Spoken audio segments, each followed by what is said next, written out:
মাত্র ৫০ টাকা per person entry fee দিয়ে আমরা চলে গিয়েছিলাম নারায়ণগঞ্জে অবস্থিত প্রাচীন বাংলার রাজধানী সোনারগাঁও এবং পানামনগরে।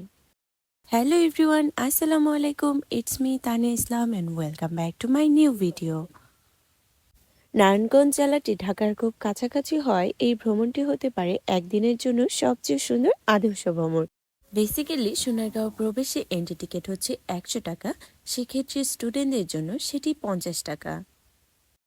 এর মধ্যে আপনারা সমগ্র সোনারগাঁও এবং একটি বিশাল জাদুঘর দেখতে পারবেন, যে জাদুঘরে সংরক্ষিত রয়েছে বিশাল ভাস্কর্য এবং অনেক অনেক নকশিকাঁথা এবং আরও অনেক সামগ্রী। এছাড়া যারা আলাদাভাবে সর্দার বাড়িতে যেতে চান সেক্ষেত্রে পার পার্সনে 100 টাকা করে এন্ট্রি ফি ধরা হয়। সোনারগাঁয়ের মেইন আকর্ষণ হচ্ছে এই সর্দার বাড়ি।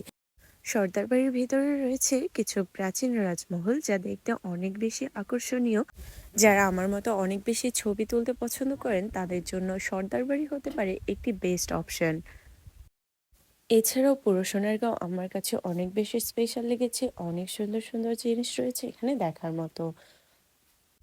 এই ভ্রমণটা ছিল আমার কাছে অনেক বেশি special. I hope you enjoy this video. Thanks for watching.